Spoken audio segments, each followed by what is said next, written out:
Hi friends, 6ാം ക്ലാസ്സിൻ്റെ കേരള പാഠാവലിയിലെ നമ്മുടെ മൂന്നാമത്തെ പാഠമായിട്ടുള്ള കോയക്കട്ട അത് ദിവാകരൻ വിഷ്ണുമംഗലം എഴുതിയ ഒരു കവിതയാണ്. ആ ഒരു കവിതയിലെ പാഠഭാഗ ചോദ്യോത്തരങ്ങളാണ് നമ്മൾ ഈ ഒരു വീഡിയോയിലൂടെ ഡിസ്കസ് ചെയ്യാൻ പോകുന്നത്. അപ്പോൾ നമുക്ക് ഓരോ ചോദ്യങ്ങളായിട്ട് നോക്കാം. ആദ്യം നിങ്ങൾ കവിത 1-2 തവണ വായിക്കുക, കവിതയുടെ ആശയങ്ങളൊക്കെ മനസ്സിലാക്കുക. നമ്മൾ ചോദ്യോത്തരങ്ങളിൽ എല്ലാ കാര്യങ്ങളും പറഞ്ഞു പോകുന്നുണ്ട്. അതുകൊണ്ട് തന്നെ പാഠഭാഗ ചോദ്യങ്ങളിലേക്ക് നമുക്ക് പോവാം. ഒന്നാമത്തെ പ്രവർത്തനം എന്ന് പറയുന്നത് കവിത ചൊല്ലാം എന്നുള്ളതാണ്. അപ്പം നിങ്ങൾ എന്ത് ചെയ്യണം? ഈ ഒരു കവിത നന്നായിട്ട് ഈണത്തിൽ കൂട്ടുകാരോടൊപ്പം ചേർന്ന് ചൊല്ലുക. അതുപോലെ തന്നെ ഇതുമായി ബന്ധപ്പെട്ട് വരുന്ന സമാന താളത്തിലുള്ള പാട്ടുകളും കണ്ടെത്തി ചൊല്ലുവാനാണ് പറഞ്ഞിട്ടുള്ളത്. ഇനി നമ്മൾ രണ്ടാമത്തെ പ്രവർത്തനം നോക്കുകയാണെങ്കിലോ, കവിതയിൽ എന്തെല്ലാം കാര്യങ്ങൾ, കവിതയിലുള്ള കാര്യങ്ങൾ ഉൾപ്പെടുത്തിയിട്ടുള്ള ചോദ്യങ്ങളാണ് തന്നിട്ടുള്ളത്. ഓരോ ചോദ്യങ്ങളായിട്ട് നമുക്ക് നോക്കാം. ആദ്യത്തെ ചോദ്യം എന്താണ്? മലഞ്ചെരിവിലെ കൊച്ചു വീടുകളിൽ കത്തുന്ന വിളക്കുകളെ കവിതയിൽ എങ്ങനെ വിശേഷിപ്പിച്ചിരിക്കുന്നു? മലയോരത്തെ കൊച്ചു വീടുകളിൽ കത്തുന്ന വിളക്കുകളെ ദൂരെ നിന്ന് നോക്കുമ്പോൾ കാട്ടിലെ മരങ്ങളിൽ മിന്നിത്തിളങ്ങുന്ന മിന്നാമിനുങ്ങങ്ങളെ പോലെയാണ് തോന്നുന്നത് എന്ന് കവിതയിൽ വിശേഷിപ്പിച്ചിരിക്കുന്നു. സോ എങ്ങനെയാണ് നമുക്ക് തോന്നുന്നത്? മിന്നാമിനുങ്ങങ്ങളെ പോലെയാണ് തോന്നുന്നത് എന്നാണ് കവിതയിൽ പറഞ്ഞിട്ടുള്ളത്. നമുക്ക് അടുത്ത ചോദ്യം നോക്കാം. നേരം ഏറെ മോന്തിയല്ലോ, അതായത് നേരം കുറേ ആയല്ലോ എന്ന് ആശങ്കപ്പെടാൻ എന്താവും കാരണം? വയൽവരമ്പിലൂടെ മരങ്ങൾക്കിടയിലൂടെ മുത്തശ്ശി വരുന്നുണ്ടോ എന്ന് മിഴിനട്ടി കാത്തിരിക്കുകയാണ് കുട്ടികൾ. മുത്തശ്ശി തൻ്റെ മടിക്കുത്തിൽ പൊതിഞ്ഞു വെച്ചിരിക്കുന്ന കോയക്കട്ട കാത്തിരിക്കുകയാണ് അവർ. അതുകൊണ്ടാണ് നേരമേറെ മോന്തിയല്ലോ എന്ന് കുട്ടികൾ ആശങ്കപ്പെടുന്നത്. അത് നേരം കുറേ ആയല്ലോ അല്ലേ, മുത്തശ്ശി എന്താ എത്താത്തത്? ആ ഒരു ആശങ്കയൊക്കെയാണ് അവർക്കുള്ളത്. ഇതിലടുത്ത ചോദ്യമാണ്, വലിയമ്മ കൊണ്ടുവരുന്ന കോയക്കട്ടയിൽ രുചിക്കപ്പുറം എന്തെല്ലാം അടങ്ങിയിട്ടുണ്ട്? ആ ഒരു കോയക്കട്ടയിൽ രുചിയുണ്ട്, അത് നല്ല രുചിയുള്ളതാണ് നമുക്കറിയാം. അതിന് അപ്പുറം എന്തൊക്കെയാണ് അതിൽ അടങ്ങിയിട്ടുള്ളത്? വലിയമ്മ കൊണ്ടുവരുന്ന കോയക്കട്ടയിൽ വെറും രുചിക്കൂട്ടുകൾ മാത്രമല്ല അടങ്ങിയിട്ടുള്ളത്. അതിൽ അമ്മയുടെ സ്നേഹവും വാത്സല്യവും ഒപ്പം പാടത്തെ കാറ്റും നിലാവും കഠിനാധ്വാനത്തിൻ്റെ വിയർപ്പും അടങ്ങിയിട്ടുണ്ടെന്ന് കവിതയിൽ പറയുന്നു. അടുത്ത ചോദ്യം, വലിയമ്മയുടെ കൈകളുടെ സ്പർശനത്തെ എങ്ങനെയാണ് വിശേഷിപ്പിച്ചിട്ടുള്ളത്? വലിയമ്മയുടെ കൈകളുടെ സ്പർശനത്തെ എങ്ങനെയാണ് വിശദീകരിച്ചിട്ടുള്ളത്?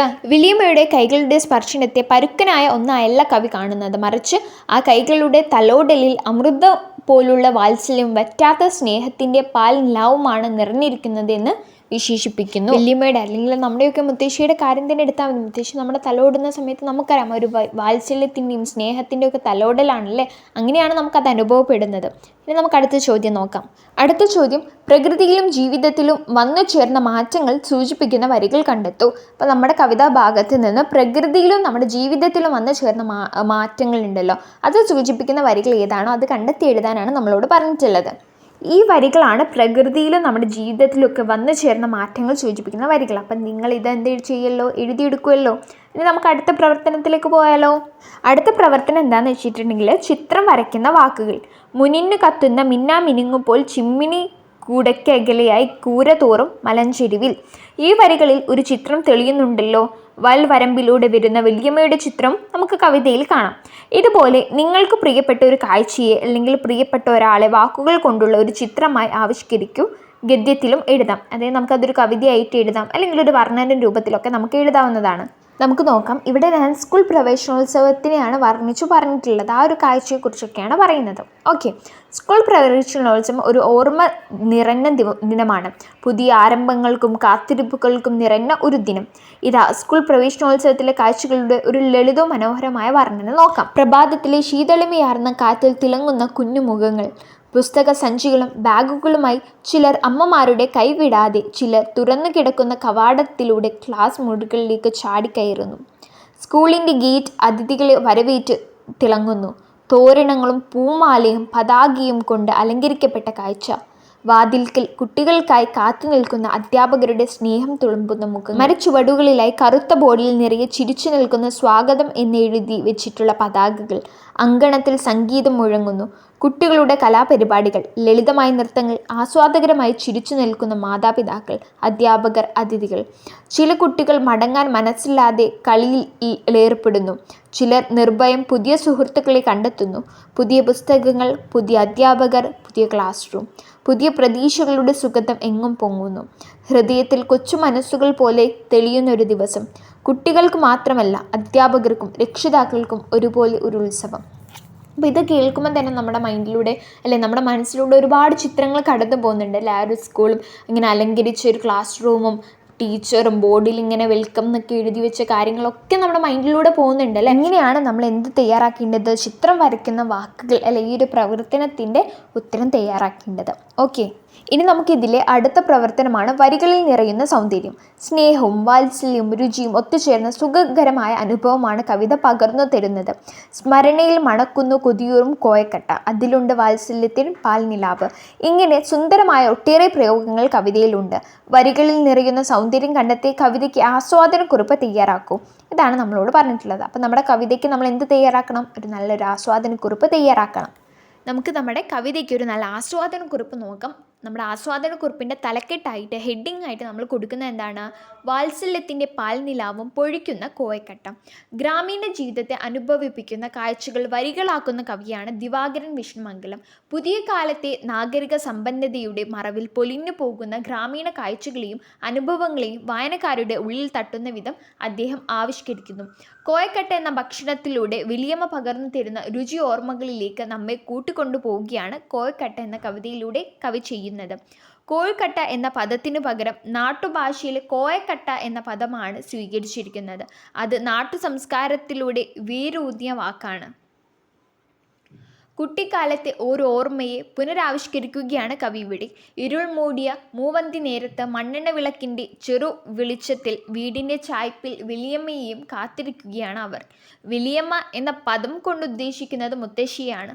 പാടത്തെ പണിയും കഴിഞ്ഞ് കോരമ്പ് ചൂടിയിട്ടും നനന്നൊട്ടിയ ദേഹത്തോടെ കടന്നു വരുന്നു മുത്തശ്ശി. അവരുടെ മടിക്കുത്തിൽ കുട്ടികൾക്കായി കരുതി വെച്ചിരിക്കുന്ന കോയക്കട്ടയുണ്ട്. മുത്തശ്ശിയുടെ പലഹാരപ്പൊതിയിൽ വാത്സല്യത്തിൻ്റെ പാൽനിലാവിനോടൊപ്പം മണ്ണിൻ്റെ കുളിര് കൂടിയിട്ടുണ്ട്. പനി വന്നാൽ തുണി നനച്ച് നെറ്റിയിലിട്ട് തണുപ്പിക്കുന്ന മുത്തശ്ശിയുടെ കരസ്പർശത്തിൻ്റെ കുളിരും, മുറിവ് പറ്റിയാൽ ചെടികളുടെ ഇലകൾ ചതച്ച് നീരെടുത്ത് മുവിലിട്ട് തരുന്ന മുത്തശ്ശി നീറ്റിൽ ശമിപ്പിക്കുന്നതും കവി ഓർത്തെടുക്കുന്നു. മുത്തശ്ശി ഇന്നില്ല. വയലുകൾ നികത്തി നഗരമായി മാറി. തീ പാറുന്ന വിഭവങ്ങൾ വിളമ്പുന്ന വമ്പൻ മാളുകളെല്ലാം എല്ലായിടത്തും പൊന്തി വന്നു.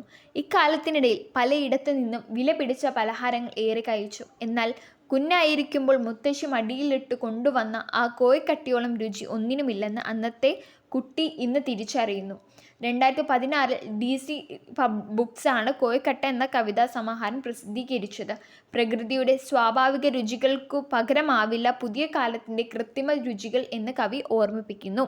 അപ്പോൾ ഇങ്ങനെയുള്ള ഒരു മനോഹരമായ ചില ആസ്വാദനക്കുറിപ്പ് നമുക്ക് ഈ ഒരു കവിതയ്ക്ക് വേണ്ടി തയ്യാറാക്കാൻ പറ്റുന്നതാണ്.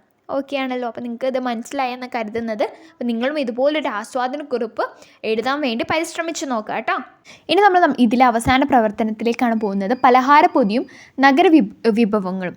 വീടുകളിൽ ഉണ്ടാക്കുന്ന പലഹാരങ്ങൾക്ക് പകരം നഗരത്തിലെ ഭക്ഷ്യവിഭവങ്ങൾ പ്രചാരത്തിലായി. നമ്മുടെ ഭക്ഷണശീലത്തിലും മാറ്റം വന്നു. ഭക്ഷണവിഭവങ്ങളിലും ഭക്ഷണശീലത്തിലും വന്ന മാറ്റങ്ങളെക്കുറിച്ച് ക്ലാസ്സിൽ ഒരു ചർച്ച നടത്തൂ. ചർച്ചയിലൂടെ കണ്ടെത്തിയ കാര്യങ്ങൾ ഉൾക്കൊള്ളിച്ച് ചുമർ പത്രം തയ്യാറാക്കി ക്ലാസ്സിൽ പ്രദർശിപ്പിക്കുമല്ലോ. ഇവിടെ അവസാനമായിട്ട് കുറച്ച് കാര്യം കൊടുത്തൊന്ന് വായിച്ചു നോക്കൂ. ഒന്നിച്ചു ഭക്ഷണം തേടി, ഒന്നിച്ച് പാകപ്പെടുത്തി, ഒന്നിച്ചു കഴിക്കുന്ന രീതി എത്ര രസമായിരിക്കും.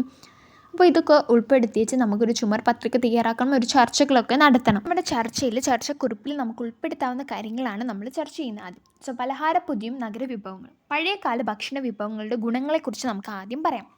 ചുറ്റുപാടത്ത് അതത് കാലാവസ്ഥയിൽ വിളയുന്ന വിളകളെ അടിസ്ഥാനമാക്കിയിട്ടുള്ളതായിരുന്നു. കീടനാശിനികളോ കേടാകാതിരിക്കാൻ വിഷങ്ങളോ അതിലുണ്ടായിരുന്നില്ല. അന്നേക്കു വേണ്ട ഇലക്കറികളും പച്ചക്കറികളും ഒക്കെ പറിച്ച് ഉടൻ ഉപയോഗിക്കുന്നതിനാൽ പോഷകനഷ്ടം ഉണ്ടാകുന്നില്ല. ഫ്രിഡ്ജ് ഇല്ലാത്ത കാലമായിരുന്നതിനാൽ ചൂടോടെയുള്ള ആഹാരം അപ്പോഴപ്പോഴുണ്ടാക്കി കഴിക്കുന്നതിനാൽ ഭക്ഷ്യവിഷബാധയോ മറ്റ് ആരോഗ്യ പ്രശ്നങ്ങളോ ഉണ്ടാകുന്നില്ല. രുചിക്ക് വേണ്ടിയോ കേടാകാതിരിക്കാൻ വേണ്ടിയോ ഉള്ള രാസവസ്തുക്കളൊന്നും അന്നത്തെ കാലത്ത് ചേർത്തിരുന്നില്ല. പ്രകൃതിദത്തവും രോഗപ്രതിരോധ ശേഷി വർദ്ധിപ്പിക്കുന്നതുമായ സുഗന്ധദ്രവ്യങ്ങളായിരുന്നു പ്രധാനം. ഇനി ആഹാര രീതിയിൽ വന്ന പ്രധാന മാറ്റങ്ങളെക്കുറിച്ച് നമുക്കൊന്ന് പറയാം. പാക്കറ്റ് പലഹാരങ്ങൾ, വറുത്തതും പൊരിച്ചതുമായ ആഹാരവസ്തുക്കൾ, ബേക്കറി പലഹാരങ്ങൾ, ഹോട്ടൽ ഭക്ഷണം എന്നിവ നിത്യജീവിത ശീലങ്ങളായി മാറി. അനാരോഗ്യകരമായ കൊഴുപ്പ്, ഉപ്പ്, പഞ്ചസാര, പ്രിസർവേറ്റീവുകൾ എന്നിവ കൂടുതലുള്ള ആഹാര പദാർത്ഥങ്ങളാണ് ഇന്ന് നമ്മൾ പലരും കഴിക്കുന്നത്. ഹോട്ടൽ ഭക്ഷണത്തിൽ ആരോഗ്യത്തിനുള്ള കരുതലിനേക്കാളും ലാഭമാണ് കച്ചവടക്കാരെന്ത് ചെയ്യുന്നത്, പ്രതീക്ഷിക്കുന്നത്.